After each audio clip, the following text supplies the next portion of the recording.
Ladies and gentlemen, welcome back to the Sellik the Thunder podcast. It's me, Ryan 118, Ryan Fitzsimons, with my lovely beer, and to the side of me, the lovely Kieran Auld. I mean, I cannot believe we're filming this here. The first ever, let's say, live action version of the show, out in the elements. And we've chosen this wee bar in the Olympic Park. Yes, we're in the Olympic Park in Munich, which is, if you've been to Munich, if you're familiar with Munich, a wee bit out the way. Nice stadium. We went on the walk, went and done the self-guided tour. I mean, aye, after we eventually found it, but... Aye, it was good. It was good. And this park is nice, but we're here to talk about Celtic, BAYERN Munich, leg 2 tomorrow night at the Allianz, and this is a kind of mini edition of the podcast to make up for missing last week. We wanted to make it up to the viewers. Kieran, we didn't get a chance to sit down and talk about leg 1, so I guess very, very quickly we should talk about the positives and negatives of that game and what went right and what went wrong. A lot of positives to take into tomorrow, and I think the biggest thing is the tie is very much alive. I think that's the main takeaway, to be honest, because when it comes to this game, we've obviously shelled it quite a lot to be here, and you just didn't want to be gone out with no hope left at all, and I don't think most people are under many delusions about how tomorrow night more than likely will go, but I think it's just about having the option to have that belief, and I think that's massive that we can go into this second leg after, I would say, you could probably say we've done ourselves pretty proud in the home leg. Obviously it never happened for us in the sense of getting a draw at least, but I mean, I think performance wise I don't think many people can really fault them. I think the bottom line is this, you know, we would rather go over here tonight 2-1 down than 5-0 down, which could have been the case, and I think a lot of people maybe thought that would be the case, but Celtic on the night kept themselves in the game. I think you could argue in the second half especially, maybe the team that were better at times in that second half, and we probably deserved a bit more. We just didn't have that kind of cutting edge. The game certainly changed when Maida went through the middle, and not that Ida had a bad game, but I think you can see it roughed up Bayern a wee bit, and is that maybe tomorrow night the lesson that Brendan Rodgers will learn? I guess that's one of the big talking points about this whole game, and if we just skip to tomorrow, Maida, Jota, Kuhn, a lot of people saying that should be the front three. What did you make it last week? What do you make it going into tomorrow? I mean, I don't even mean it as a slight on Adam Ida. I didn't think he played badly last week, but you could tell the dynamic of the game completely changed when Maida went through the middle, and I think Rodgers will know that. He'll have seen the impact it had last week, and I think people are right in saying that will be the front three tomorrow with Jota, Kuhn and Maida through the middle. I think you just need to give yourself that pace up front, because it felt like Upamecano and Eric Dyer just didn't have a clue what to do. That's the thing, there's weakness there. There's evident weakness, and I think if Celtic can keep themselves in the game as long as possible tomorrow, they're the kind of players that you want to... Because I mean, obviously it's a star-studded team for Bayern Munich, but as you said, there is weaknesses there. I know it's harsh to call Eric Dyer and Upamecano weaknesses. I mean, top players at the top level, but I mean, out of that entire lineup, you can pick out the positions as maybe no the strongest. Still very good players, but we need to pinpoint what we can do to try and up Bayern tomorrow. And I think more importantly, it's going to be about maybe defensively. We need to be pretty astute, because we came to Germany already this season and took an absolute hiding. So we had to bring it up, didn't we? We need to face the facts that this is a reality you face, but I think we just need to have the hope that we don't concede early, and even if we can set the tone early in the game, that we're actually going to be in the tie, because we've seen far too many times gone away to big teams in Europe and the game's over minutes in, so you just don't want to have that. You want it to be an enjoyable contest and give yourselves every chance of somehow progressing. Well, that brings me on to a point I was going to bring up next, and I think it's a nice segue into it. You done Bergamo, you were there to watch Celtic play Atalanta. Is that the homework for tomorrow night? Is it taking what we've done in Bergamo and bringing it over to Munich? Because defensively, we had to put up with a lot. There was a lot of scares. Atalanta probably should have scored numerous goals in the game. But that's the homework. You know, if you do that, you've got a decent chance of keeping yourself in the tie. I think the way I worded it last week after the first leg, you need a defensive performance like Atalanta and an attacking one like Leipzig.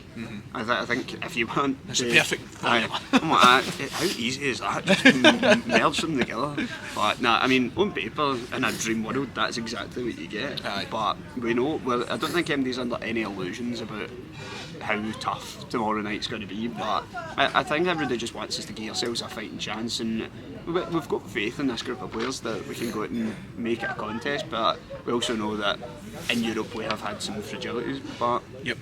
I've got an odd hope for it, but I also do have a sense of realism as well.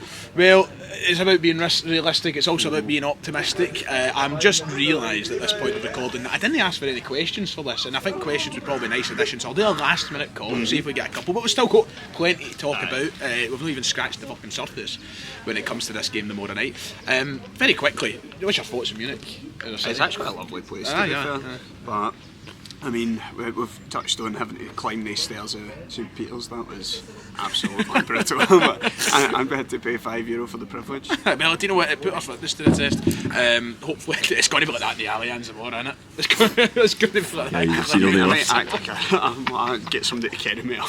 Mark's, our friend Mark, our pal Mark, is with us. He's behind the camera right now, and he'll probably have to carry the both of us up. I'm not going to lie. I'm looking forward to seeing the Allianz, and that's probably the biggest part of this test. Is now it's away from home. It's different. You're no longer the 12th man. We're the minority of the 3,000 or 4,000 Celtic fans that will be there tomorrow night. Certainly a chance to make noise. We've done it a few years ago. We obviously weren't very successful. But I think what's most important, Kieran, is just treating it as an individual game. I know we're talking about the homework of Atalanta, the attack performance of Leipzig, the thumping we took at Dortmund, and people will come back and talk about the last time we visited here. But it's a chance for Rodgers to really just do something special, and I think that's. Talk about optimism all you like, talk about realistic possibilities, whatever. At the end of the day, tomorrow could be a very special night. I think that's what I think is carrying me into tomorrow. I think, as we were saying, we've allowed ourselves to go into this game with a hope, because when the draw was, when the league phase finished up, you looked at it was either Bayern or Real Madrid, everybody would sort of side, because obviously the white play Real Madrid or Bayern. When we drew Bayern, you may be thinking the lesser of two evils. It's weird to say Bayern was a side. I know. Oh, thank God, only Bayern Munich. But it was probably the lesser of two evils. But I mean, we're going into this tie. Granted, we didn't get the result we wanted last week, but we got a result that keeps it alive. Yep. I think that's all anybody could have asked for, to be fair. Well, I mean, you could have asked for a win. Well, if I could have got a genie's lamp, I would have asked for a win. But anyway, let's move on to the game itself, the players and the guys that are going to be out there on the pitch. As I said, this will be a slightly shorter version than we're not sitting here for an hour doing this. It's far too cold. My horns will freeze off. Mark is shaking his head behind the camera as he sits drinking his pint solemnly. Starting 11 predictions. What changes? What stays the same? Let's go through it man by man, part by part. Of course, Kasper Schmeichel will be big night for him. Big night for him. He'll face a lot of shots, which I have no doubt he can deal with. He showed it. He needs to have maybe the game of his life, I think. Away to Bayern. But this is a kind of stage for him. He was meant for these sort of occasions. Something in his career he was maybe kind of robbed of, playing at Leicester for so long. And he had that, he's getting to play that one opportunity. Exactly. So it's a huge chance for him. Hopefully he channels a wee bit of his da against Bayern. That would be fantastic. Back four seems to be one of the biggest areas of conversation, because I think we're near on with Johnston, Trusty and Vickers. That'll be the three there. But a lot has been made online of what happens over at the left hand side of the defence. Greg Taylor, of course, last week had one of his more questionable performances in a Celtic shirt, came under a lot of criticism and possibly blame for the first goal. Do you drop him and play Jeffrey Schlupp tomorrow night if you're Brendan Rodgers? Speak honestly. Don't hold back. I mean, my opinion of Greg Taylor has always been so up and down, but recently we had the stuff about no signing the contract and maybe leaving in the summer. I think that maybe added to the level of online stuff that's came his way, but granted the ball does sort of hit off him, and it was a ridiculous finish for Elise last week. I mean, in the stadium I didn't look at it that rationally. I was absolutely livid, but I honestly think he'll play Taylor. I think he will. I think if you're just calling it how it is, I just don't know if he throws Jeffrey Schlupp in this game. Granted, he's not looked unfazed when he's been thrown in the deep end the past couple of times, but it'll be an interesting one for sure. But I do think Taylor will. So you think he will? You think he will play, but the big question is, would you play? No. Well, I don't think I would. Look, listen, the whole point in this podcast is to give our opinions, and my opinion of football remains as this: you play your best players and you play the players who are playing their best. And for me, Greg Taylor in Europe one too many times this season has been at his best. And the last time he played here in Germany, he was hooked at half time. He was that bad. That isn't me trying to take a dig at Greg Taylor. I'm just confident. Somebody's ordered currywurst pommes, that's me. But at the end of the day, football's about form, football's about playing your best players, and honestly I do think this Cup's just the better option, but I do agree. I do think it's one of the ones where I would like to see Flip start, but I know that it will be great. Yeah, it's one of the ones. It's weird though, because imagine he did start Schlupp plays tomorrow, he plays poorly, then where you know, it's just a whole conversation all over again. Kieran Tierney. If only he was here. Midfield 3 probably remain unchanged. I think so. You would assume. I mean, there was a lot made about the midfield as well. Certain people online maybe. That was the thing that was confusing me about some of the reactions online regarding certain players. People being dug out for performances, but I don't think anybody in the midfield really should have came under that much fire. I thought they were fine. Right. I thought all three of them were. See, I don't know if it was just because in the first half the midfield could not get anywhere near BAYERN, but the whole team couldn't get near them.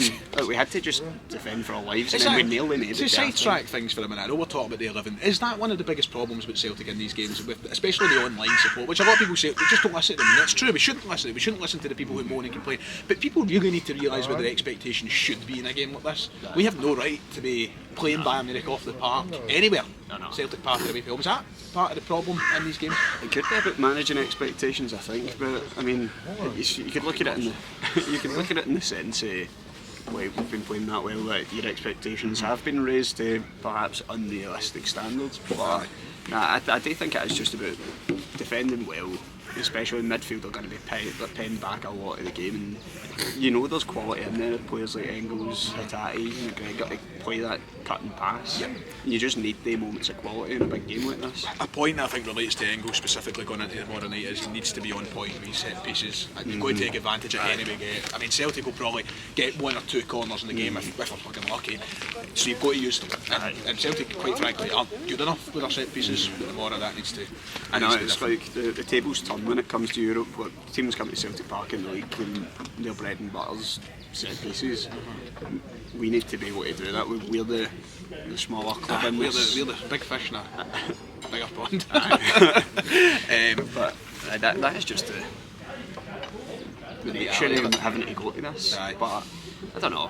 Hopefully they'll be put one in the onion bag. And then to finish up on the team front three, it is probably the bit that's under biggest debate, and we have touched on it right at the start of the video. So once again, I guess you maybe look at it in 2 different minds. What would Rodgers do? What would you do?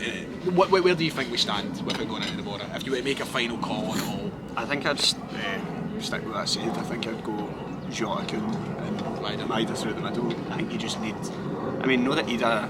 It's a good position to be in, though. I know, and then you can bring Ida on and put Maida out, because I doubt Jota would play the full 90. Yeah. But I'm assuming that as well what will happen. And my biggest concern is obviously when you lose Ida, you lose that height, you lose that physicality. Being able to hold it up. And I think that's really important in a game like this. But what I also do think is important is that Celtic will need to counter. And who's the most frightening player in the counter? It's Maida. And bringing Ida on if you're chasing a goal probably isn't bad. And I guess ultimately, I think you can bring it down to this. If you want special moments, which is going to be a game about special moments, Jota is probably the man for it. We've seen what he done at the Bernabeu when he scored a spectacular free kick. You see what he can do in dead ball situations. Jota is the kind of guy that tomorrow night, just in a moment and a bit of flair, could turn the game on its head. So we're in a good position. I know you've got a lot of players. That's the thing. You look at our team. Granted, it might not have the big names of Bayern Munich, but we know. People might say it's ridiculous of us to say it, but we know there's some genuine, very high quality players in our squad, and it's something that we can utilise at this level. Granted, our opportunities are going to be far less than what you get in the average game at Celtic, but I've got some maybe misplaced faith that we've got something to play for tomorrow. And well, we've paid all the money to come here. I think this is high percentage the way I'm talking. We've had half a beer and Celtic are winning 2-0 tomorrow. Right, we're in a good position. It's either way. I think if you avoid it, well, you want to avoid the pumping. But ultimately, the final thing I think we all just need to say is, I think win, lose or draw tomorrow, Celtic have done a great job in this Champions League season. The aim was always to get to the knockout stages. We got to the knockout stages, and unluckily we drew one of the biggest clubs in world football. No, the draw could have been kind of as if we like, I think looking back on certain games of the league phase, at the time I called them missed opportunities. Like, you've got ones like Bruges and Zagreb that probably should have won their games. Was like, no, even like gonna deserve to beat them, but on the night we definitely could have. We just didn't, and that's landed us in this position of having to come to Munich in the round of 32. So what would be your reaction tomorrow then, after everything's said and done? I mean, let's just say Celtic go and we lose 3-2. Well, not 3-2. That would be a brilliant close game. Let's say 3-1. Game's done. We're out. Is it just business as usual? Can continue and think about next year? I mean, what more can you do? Like, you can't. You're not going to be complaining. You're not going to be protesting the board after getting beat half of Bayern Munich. Yeah. What I hope is, I hope one of the biggest takeaways we get from all of this is going to be what the board do in the summer and what goes next. Because Brendan Rodgers has given us a sufficient amount of evidence that he is the man to be leading these European charges, and that there is something special to build on. I'm not saying we're going to be playing the Champions League finals anytime soon. That's not enough beer yet for that, but it's a position of strength to build from. I think as long as we do ourselves proud and you can have that sort of hope that the board has given them pretty good back in the summer. We made a record signing in Arne Engels. It's just looking now ahead to the future after this is done in this stage. You're looking to next year, you've got a qualifier to get in. You're going to be playing a team that, I mean, I think it could have been harder to be fair, but it's still games that will be challenging over 2 legs, and they're going to be fighting to get into the Champions League. I think it's just about showing progression year on year. Now, we did get very fortunate this year with a draw. Next season we could have an absolute horror draw, similar to like Slovan Bratislava had like this year. So I think it's just about making sure we're in a good position next year. Taking your opportunities. I think we've had so long in for years, maybe like regressing in Europe. Felt like it just was not getting better, but now's the chance that you've got a really good squad. You need to just build on it. And I think next year as well, you're going to have Kieran Auld. It's already stronger on paper there, and hopefully we don't lose any other big players. But no, I don't think Henry could be griping too much. We're going to go into the listeners' questions in a minute to finish up, but before that, very quickly, dare I ask a score prediction? Is there a point? I don't think there's a point. Mark, what about you behind the camera? You got a score prediction? 1-0. 1-0 who? Us. There you go. Heard it here first. Mark, your prediction? That's a real talk. The beer is going strong. I don't know, you want to sit here and go, right, you know what, we're going to win and we're going to give you something to shout about, but then obviously there's a realistic nature in your stomach that's going, it's going to be 3 or 4-0 Bayern. I just want us to be in the game I as long as possible. I want Celtic to have a lot of fun. That's what I want to see happen. I want football to be the winner. And there's plenty of establishments in this city which we might frequent if there is a good result. So, listeners' questions to end off the stream. Thank you to the stream on the live. Thank you to people who have caught this tweet. As I said, I tweeted this as we were recording. Sorry for the ill preparation. I've had all day to post it and just completely forgot. But we do have a few, including your biggest fan, Liam, who must have notifications on, just so we can get through to you. Liam says, "Oh, Kieran, I've been caught off guard here, but hope yous are all doing well.